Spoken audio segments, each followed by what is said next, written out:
Bonjour depuis Alep. Je voulais juste vous partager une courte vidéo et un message sans aucune prétention de détenir une vérité unique, sans aucune prétention de prêcher une quelconque expertise. Mais je suis juste en colère de voir à quel point on continue de vous manipuler sur la Syrie, de voir à quel point on arrive à brosser le portrait de terroristes en les faisant passer pour des humanitaires. Voilà, je suis ici à Alep. J'ai vendu ce que je possédais pour aider les gens, pour essayer de faire une différence modestement, sans aucune prétention encore une fois. Le travail que je fais au quotidien, je le fais à l'ouest comme à l'est. Les témoignages que je partage au quotidien, j'ai rien à gagner. Je veux dire, je partage les histoires de gens qui acceptent de montrer leur visage, qui acceptent de partager leur histoire, et qu'ils le font, je veux dire, avec des risques. Quand je vais à l'est d'Alep et que je demande aux gens de raconter leur histoire, par exemple sur les casques blancs ou des choses comme ça, et que les gens acceptent de partager cette histoire, ce qu'ils ont vécu, de raconter qu'ils ont été blessés, qu'on leur a tiré dessus, je veux dire que des terroristes ou des casques blancs, on veut dire, la réalité, je veux dire, sur le terrain, ils prennent des risques, parce qu'il y a beaucoup d'agents dormants ici en Syrie. Ce que je veux vous dire, c'est qu'aujourd'hui, on vous brosse un portrait du conflit, principalement par exemple à Idlib en ce moment, en vous disant que ce sont des centaines de milliers de civils qui sont coincés par un siège. Il y a une réalité sur le terrain, c'est que les gens sont vraiment en train de souffrir. Il y a vraiment des bombardements et les gens souffrent. Mais on vous cache les raisons, on vous cache qui sont aujourd'hui ces groupes qui maintiennent les gens sous la guerre, ces gens qui apportent la guerre sur la tête de ces gens. Par exemple, pour ne parler que des casques blancs. Si aujourd'hui vous allez à Idlib, Idlib est le Disneyland du terrorisme. Tous les groupes armés terroristes dans toute la Syrie ont été ramenés vers Idlib. À l'époque, par exemple, à Alep, pendant l'amnistie, où avant la libération, les terroristes pouvaient partir d'Alep avec leurs armes légères, avec leurs kalachnikovs ou avec leurs grenades, emprunter les bus verts avec leurs familles et partir vers Idlib.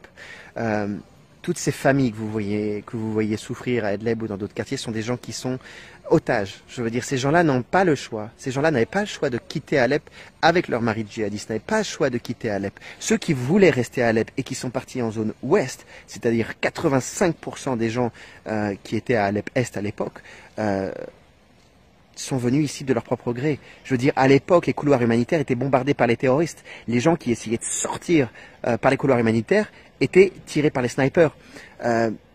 Il y a une réalité sur le terrain dont vous n'avez pas idée. On vous montre des images d'enfants qui pleurent, on vous montre des images de gens blessés, et on vous cache les 80% de tout ce qui l'entoure, et qui sont la raison de ce qui arrive. Quand par exemple on parle des casques blancs, imaginez je viens chez vous, ok? Je viens chez vous, je suis habillé comme je suis, ok? Je prends un pistolet, je vous tire dans le ventre. Voilà. Maintenant, j'enlève ma capuche, je mets un casque blanc sur ma tête, je vous porte sur mes épaules, je vous emmène à l'hôpital, et je reçois une médaille. Puis je deviens le symbole de la paix en Syrie. Je veux dire que si vous venez ici à Alep et vous demandez aux gens à Alep Est ou à Alep Ouest, à Alep Ouest, les casques blancs, ils connaissent pas. À Alep Est, une partie des gens vous diront que c'était des activistes ou des gens de l'opposition, d'une minorité d'opposition non armée qui étaient membres des casques blancs. La majorité vous diront qu'ils faisaient partie des groupes terroristes, que ce soit Jabhat al-Nusra, Noureddin Zinki, Sultan Mourad, Jandallah. Il faut que vous compreniez qu'aujourd'hui, la situation à Alep, comme à Idlib, comme dans toutes les autres villes aujourd'hui en Syrie, n'a rien à voir avec ce que l'on vous vend dans les médias.